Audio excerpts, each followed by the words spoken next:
Hello and welcome back to my channel. This is Blossom Benta yet with another video. Um, to my Hello and welcome back to my channel. This is Blossom Benta. To my new subscribers and my new viewers, and to my returning subscribers, thank you for being the OGs. You guys are just the best. So today I just wanted to talk about something that I kind of overheard, but something that I've also been thinking about, by the way. Yeah. So apparently today I happened to be seated next to some ladies that were talking.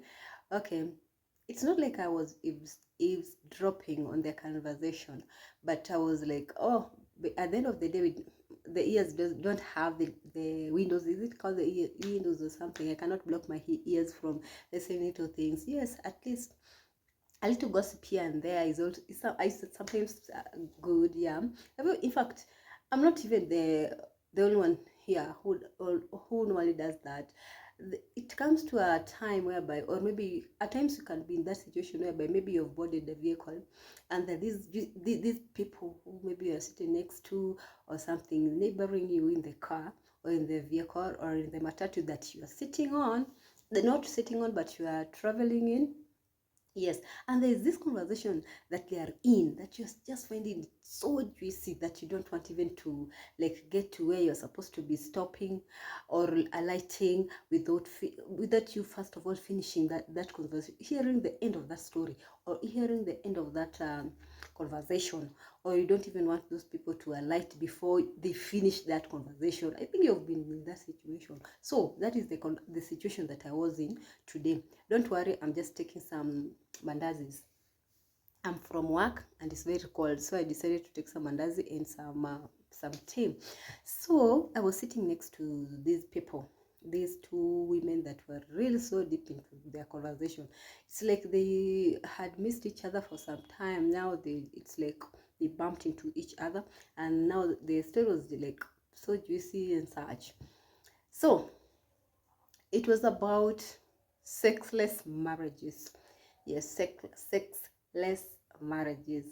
So I don't know how they started it, because the conversation I came when the conversation was like in the middle. Yeah, in the middle. So I don't know what transpired for them to like have reached where they reached. It was like a shop. I had gone to buy something, and so I was waiting for my turn so that I could be attended.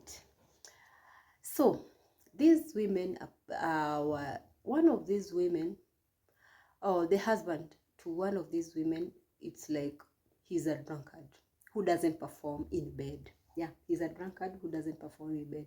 I don't want to call names, I don't want to call tribes, because you know.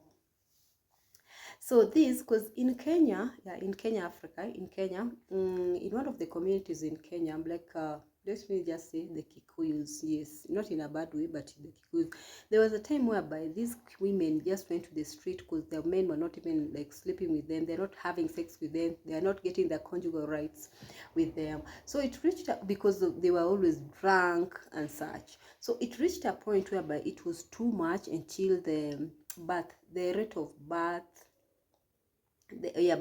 newborns and such declined in that area. So these women went to the street. Yeah, it was that tough, it was that hard, it was that serious. They went to the street and started demonstrating because they wanted their men back home, not just back home literally, but back home. Yes, back home to do their work, to give them their conjugal rights, because they're claiming that most of their men were not even sleeping with them. They used to come home drunk, so that they couldn't even perform in bed. So these men, you would find that most of these women, if at all you're not that kind of a person who likes like, yeah, going out with other men, you would suffer. Yes, because the flesh wants what it wants, and it cannot even get it. So they were really suffering. These women were really suffering. So they went to the streets, started demonstrating. Yes, a lot of women, lots of women. They started demonstrating that they were not even getting the conjugal rights, and now they wanted the government or their men to stand up. Yes, to rise to the occasion. So that being told, So these two women that I bumped into, or they were in this kind of a scenario or a situation whereby one of these women, they're just, how can I put it? Well-enlightened women, not just women anyhowly. They were just well-enlightened women. Even if you could even see they were like well-educated, they had their own money, well-financed and everything. So this other one was telling the friend, you know that Baba Nani doesn't even, like nowadays, he doesn't even touch me, that I don't know what even I can do about it. So the other one was even asking her, do you think that maybe he has a mpango wa kando? Mpango wa kando is like a side chick, yes. So in Africa, or rather in Kenya, with that, we normally use that mpango wa kando to mean side chick. Do you think that he has a side chick out here? And the other one was like, I don't know, but with men, you don't know, you can't tell. But I don't know, but I don't think so.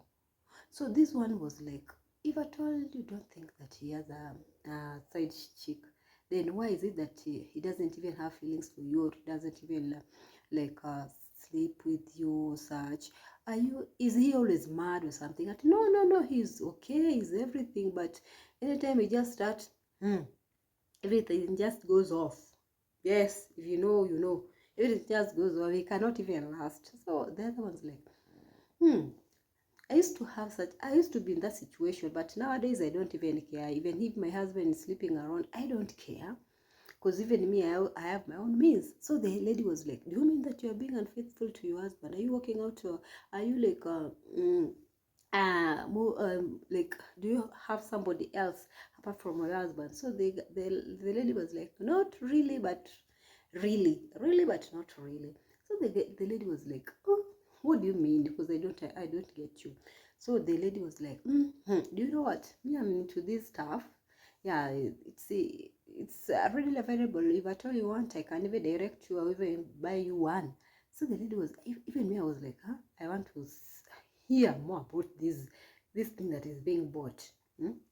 Because in my head I was like, maybe it was like a tomboy, not even a tomboy, boy toy. Yeah, a boy toy. Yes, a boy toy or something.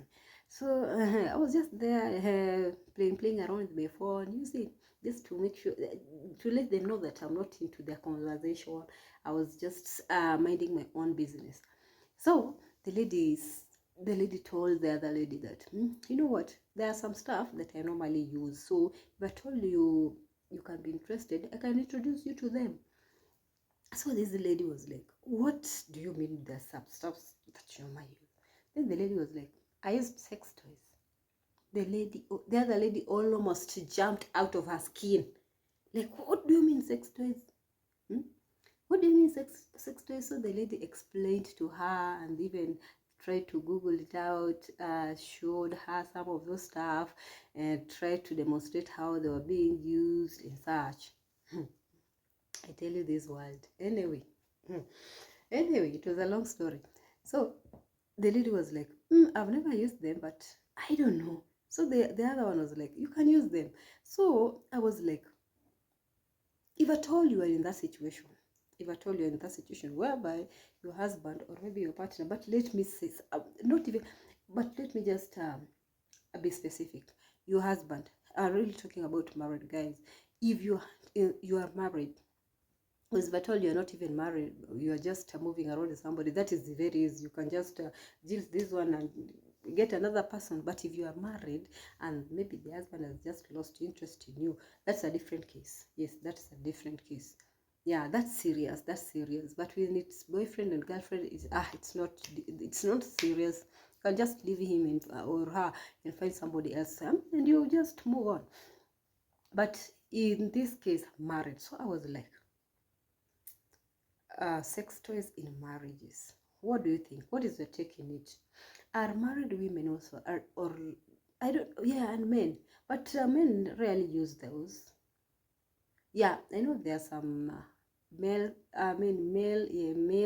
sex toys, but most of the men, I don't think they use those things. Most of these toys, sex toys, are normally used by women. Yes, most of them are normally used by women. So I mean, like, were you in that situation? What do you do? Can you use these sex toys when you're married or in your marriage? Because if you okay, because in Western countries, you'll find that it is normal. You can even use them with your together with your husband, you see, or even your partner. You can. They don't even mind. It's not something that you can. It's taken too serious because people are more liberated, people are more learned, people are more exposed, such. But when you come to Africa and you start using those stuff, I don't know what you're going to tell your in-laws. Once maybe your husband finds out that you're using them, I don't know what you're going to tell the in-laws, and then because that is just divorce, pap. Divorce. If at all your husband finds, finds out that you're using those sex toys, apart from him, you're still using those toys. I don't know. I don't know what will happen. I just don't know what will happen. So my question is it advisable, if at all maybe you're not getting that satisfaction that you need from your husband, is it advisable for you, rather than going out and finding that pleasure outside, or maybe satisfying yourself outside there by getting another man or so? Is it advisable for you to use these sex toys? And if at all you use this sex toy, is it not going to affect your relationship, your sex life with your partner, or rather your husband? Because because in fact, in that village in that community that I was talking about, most of the women were saying that after coming out from their den, because they use illicit brews, not these polished drinks, Tusker or something. No, they just use these local brews, these Changa, Busa, Muratina, such stuff. Those are the local brews that I'm talking about. So when their husbands come to satisfy them, or maybe come to claim their conjugal rights, or to fulfill their conjugal rights, you find that these women were saying that they were just mazualala. Mazualala to means how do you call mazualala in English? Is it curded milk or sour milk? Sour milk. Yes, they're just sour milk that they cannot even perform. Even if they try as much as they try to satisfy them, they cannot satisfy them because they don't have that strength. You see, they don't have that strength. So that is where I'm coming from. I'm coming to. After using these sex toys, because this is something that uses maybe the batteries, the cells, or maybe they use the, what do you call them? What do you call it? What do you call it? I'm forgetting. The battery cells, or they use power. Yes, or they use power. Yeah, this is something that uses power, electricity power. Yeah, to satisfy you. You can imagine something that doesn't get even tired. It doesn't tire up. It doesn't get tired. Can you compare? Can you compare that one with the strength of a human being? A human being that maybe can last 2 minutes, 5 minutes or so. And this is something that cannot even tire up. Cannot. Until when you're satisfied, you just switch it off. And this is somebody, you want to compare it to somebody that when he starts, he can even take even 5 minutes or even 10 minutes. And then everything is just done. Can you compare it? Is it not going to cause like conflict? Or from those people who are more knowledgeable when it comes to this, the usage of these sex toys. I wish I had one. I could have shown you. Yes, I could have shown you one. Yes, and we could have even demonstrated. Yeah. Yes. So, can you tell me? Can you use these things? If at all you are married, and maybe the person you are married to is not rising up to the occasion, either a man or a woman is not rising up to your expectation, can you use these sex toys? Can you use these sex toys, or you would just rather go out and find somebody else that can satisfy you, can fulfill your flesh desires? Or are you going to be using these sex toys? And if at all you're going to be using these sex toys, isn't it not going to affect your sex life in terms of marriage? Because if at all you're single, that is a different thing. Yeah, it's a different thing, and I don't think it's gonna cause a lot of commotion as compared to when you are married. Because when you're married, you can imagine maybe your husband or your partner or your wife bumps into it. You know what will happen. Just know what will happen. So in terms of like the usage, is it not going to affect maybe your sex life and everything? Because I don't know if there is addiction when it comes to this, the usage of these sex toys or something. I don't know. But if at all there is an addiction when it comes to the sex toys, and so is it not going to affect you? So guys, please, in the comment section, can you tell us marriage and sex toys, how compatible are they? Can you tell me the correlation? Yes, the correlation between sex toys and marriage. Is it advisable for people who are married to also be using them? Yes. Is it advisable for them to be using them in their marriage, to spice up their marriage? To spice up their marriage. Is it advisable to use or not to use?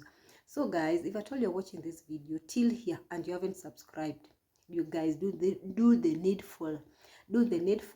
Yes, and subscribe. Till then, see you tomorrow with another video.